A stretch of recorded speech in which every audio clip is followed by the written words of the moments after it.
Look, I've never been so direct in the preamble to my core review before, and I probably never will again. Usually I start off with some history or musings about thematic subjects that relate to the game at hand. I set the scene up so you know where I'm drawing my inspiration from, and I begin by making parallels to games gone by. This time around I'm gonna do something different. I'm gonna be as forward as humanly possible from the start and spend the rest of my review trying to justify my declaration. Are you ready? Buy this game. Buy this fucking game. I loved every aspect of it. You will never find me giving such a high recommendation to a game in the intro to my reviews. Now let's get on with it. I grew up in what many consider to be the golden era of RPGs. It's an era that started with the Super Nintendo and ended somewhere around the death of the PlayStation 2. I'm proclaiming this not to start an argument about timelines, but as a statement of personal reflection. If I may wax poetic for a moment, games were just better back then. You could trust certain developers to deliver something you've never experienced before. It seemed as if every Square-produced game became a monument in the heart of old-school JRPG lovers. They were true innovators and pioneers in the genre. They were a company you could rely on for quality. Out of all the RPGs that Square produced, one stood above the rest to me, and to many others as well. A game that needs no introduction, Chrono Trigger. Yes, the Dream Team developed lightning in a cartridge. It blazed a trail so legendary that subsequent attempts to recapture the magic in other games were often seen as falling just short of the high bar set by just this one game. Chrono Trigger is a dearly beloved game to me, for many reasons that I won't get into in this review, but I will say it shaped my love not only for RPGs, but to a greater extent, my love for gaming as a whole. It's a game that, at my core, will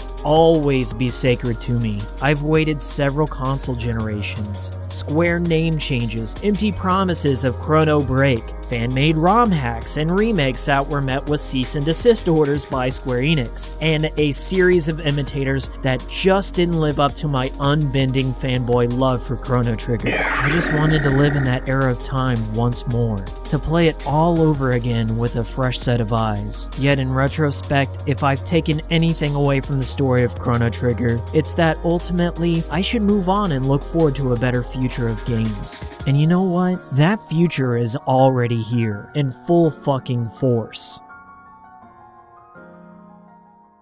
Is it such a bold claim to make to accuse the Tokyo RPG Factory of being magnificent thieves for lifting the best aspects of past games and melding them into a modern creation? Dare I risk the cliche of calling I Am Setsuna a love letter to the golden era of JRPGs? However you want to slice it, here exists a game that took me by the heart. Through means of nostalgia or just plain enjoyment, I Am Setsuna is the new Chrono Trigger, in every way but name. I Am Setsuna was the first project under Square-Enix's newly formed game studio, the Tokyo RPG Factory, which, as the title implies, is a studio dedicated to creating JRPGs. The team is comprised of 10 total developers that grew up playing all of Squaresoft's catalog and have a collective fondness for the older titles within. I Am Setsuna was created as the first title of Project Setsuna, which is basically, a gathering of many different creators who really agreed with the concept of creating an RPG of the good old days.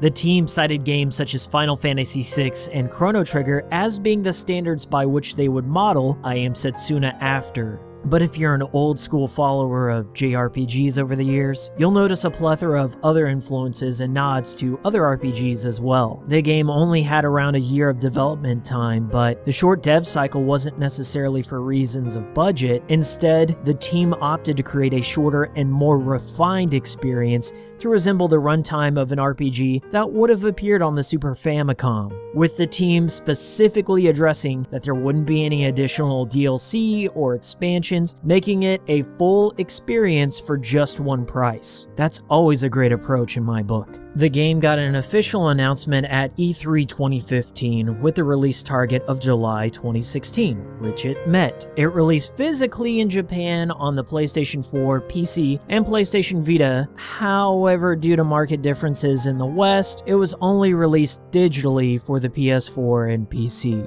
And they released a standard non-committal, "We will release it for the Vita in the West if there's a high enough demand for it." What a joke.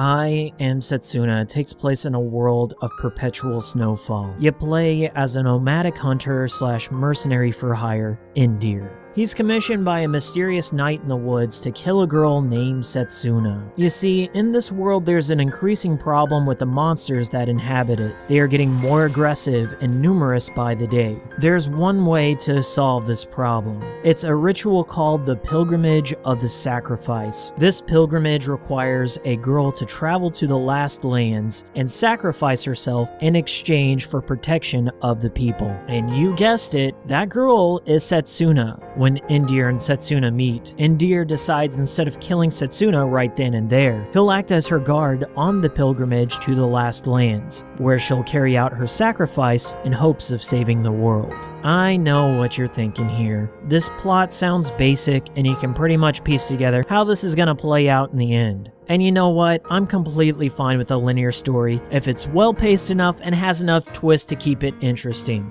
I'm happy to share that I Am Setsuna wastes absolutely none of the player's time in the story department. This is one of the fastest paced RPG plots I've encountered in a long time. And I loved how the story didn't seem to linger in one spot for too long or deviate into pointless backtracking to pad out the game, as many RPGs tend to do. From the get-go, you're introduced to new characters, plot points, and problems, and you get straight to the fucking point because each new issue raised is quickly followed by your party asking, "What do I gotta do to fix this shit and move on?" There are some dialogue options for Indir to select, but ultimately your choices and conversations don't matter, as there's only one ending to receive and no social links or romantic subplots to worry about. You can either be a compassionate hero or a total dickhole to everyone. It doesn't affect the story in the slightest. I know this is gonna sound oxymoronic here, but the story is refreshingly linear and a solid road trip tale with a cast of likable characters with clear motivations, developments, and the occasional hilarious bit of dialogue. There's not one annoying character in the bunch or anime to sunder wet blanket. This is just a crew of heroes looking to take care of business. With the fast pace and constant movement from plot point to plot point, you won't ever find yourself getting bored or lost in convolution. This should act as a wake-up call to many story writers out there. Beyond story, let's dig into the aspects that make I Am Setsuna a cut above almost any retro-inspired RPG I've played. The most important quality for me was the gameplay. I just have to point this out real quick. You might have a greater appreciation for some of the homages having played Chrono Trigger first, okay?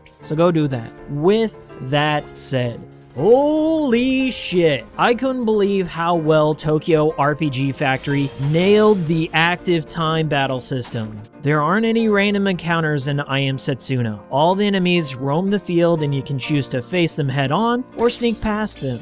Depending on whether or not you approach them from the front, it can determine if you get the first attack advantage. The battles in this game were designed for speed and quick decisions, due to the enemy being able to attack you while you're making choices. I want to make a special note here. There are character voices in battle that contribute nothing to the game, and you're going to want to turn those right the fuck off and never think about them again.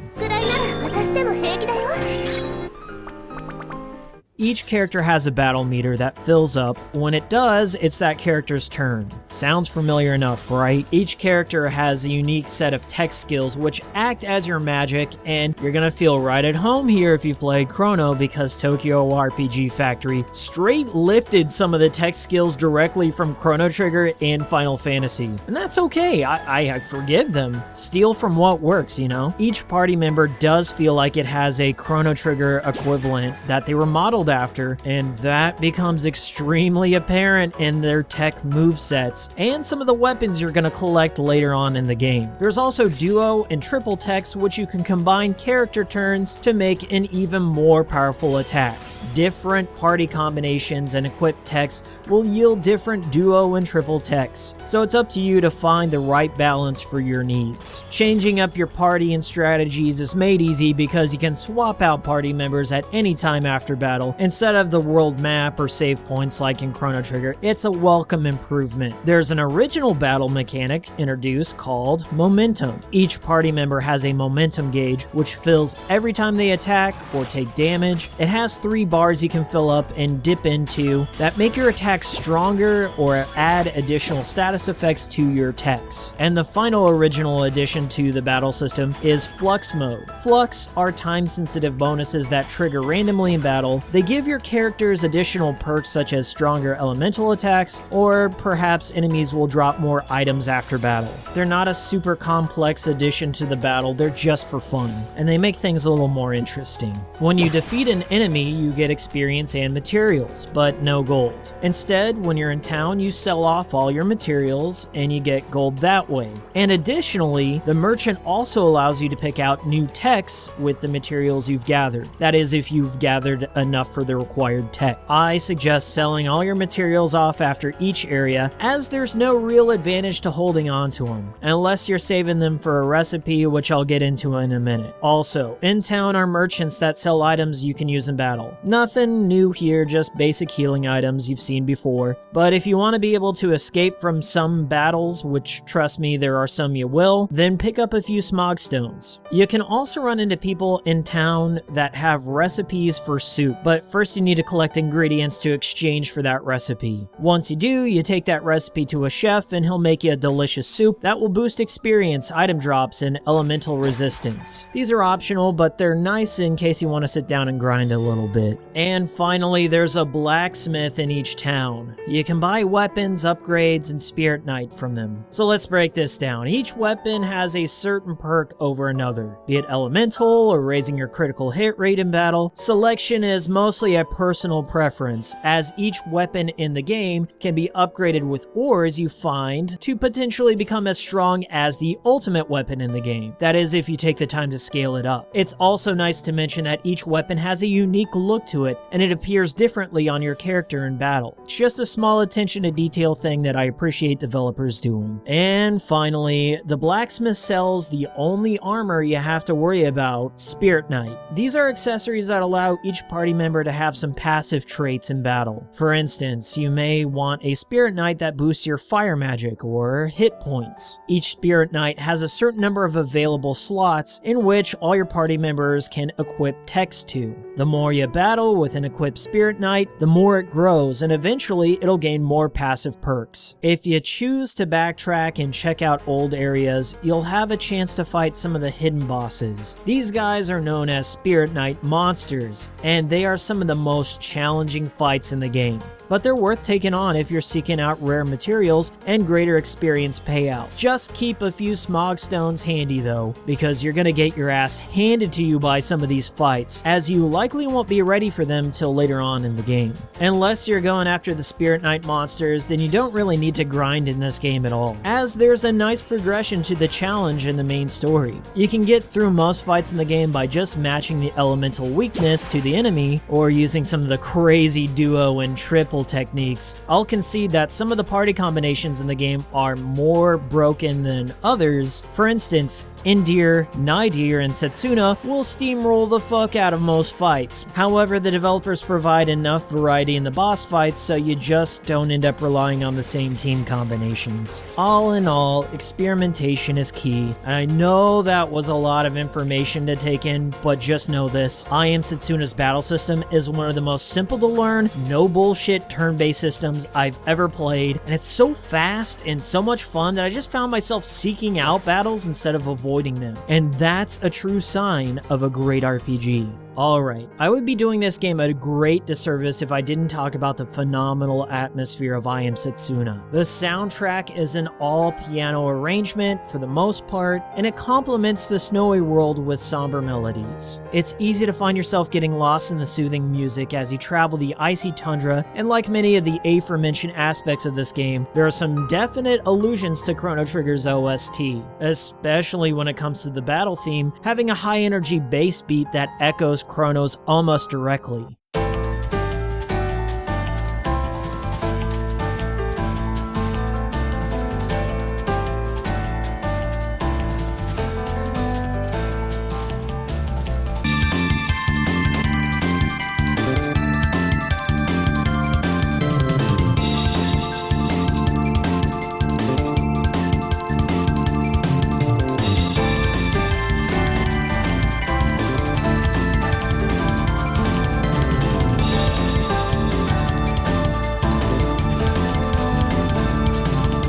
The soundtrack has a nice blend of melancholy and a somber coldness with a slight tinge of hopefulness peeking through. I truly believe this was a deliberate thematic composition here. It seemed as if every design decision was chosen with care to complement the other aspects of the game.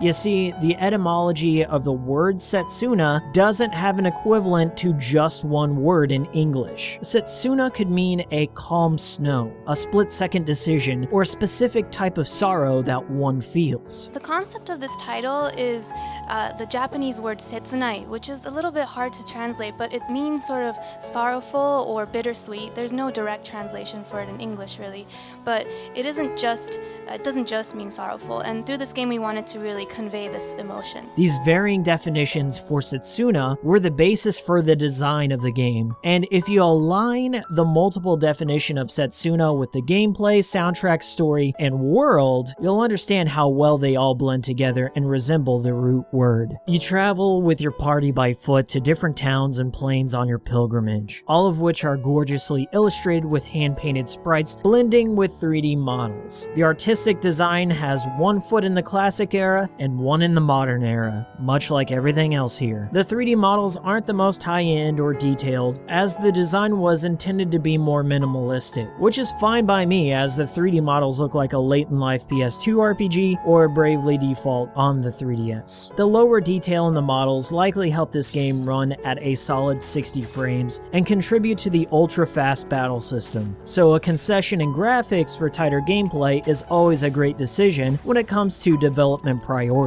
For the most part, you'll be moving through the world quickly with very few side quests or backtracking moments until later on in the game, which are entirely optional affairs. You can find shiny spots on the map which are rare materials to collect, so seek them out whenever you see them. There are also some nice little hidden villages or fields you can visit that are optional, but they hold NPCs that tell you a bit more about the world. Near the end of the game, you get an airship and a key that allows you to unlock all these sealed treasure chests that you've been passing up. You can choose to fly to the final area of the game or explore the world to your delight. I highly recommend going back to each area and getting the chests, as the treasure you'll find is truly worth it, especially if you're a fan of Chrono Trigger. There's also a super awesome 16-bit developer room you can find where the staff thanks you for playing. It's another nice nod of many to you-know-what. You have a compendium that you can check to see all the monsters you've encountered, plot points you've reached, items you've gathered, and you get a nice little experience reward for 100% completion of an area.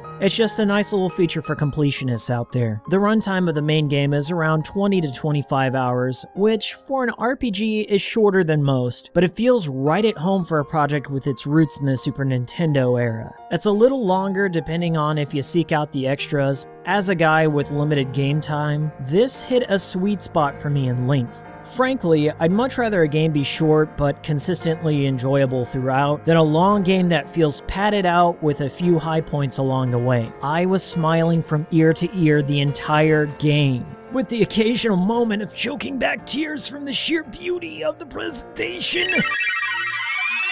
Ooh, it finally happened. A team of RPG lovers resonated with me by presenting a product as close to a modern Chrono Trigger as you could hope for. I am so saddened that this title didn't get a physical release in the West. It truly deserves one. I'm stumped about how little attention this title is receiving over here. I know that getting the old Dream Team band back together for one final entry in Chrono Trigger is nigh impossible, but damn. I think we don't even need the Gooch or Toriyama for that to happen, as Tokyo RPG Factory has truly presented a product that demonstrated how well they understood what made Chrono Trigger great in the first place. I'm gonna come out and say it, a new Chrono game would be safe in their hands. I Am Setsuna is the true successor to the franchise, and if you really want to go down the fan speculation avenue, and I do, there's a certain multiple dimension time travel aspect, which I won't spoil for you, that this game presents that could potentially make it exist in the Chrono Trigger universe. And I'm not going to get into it without spoiling any lore.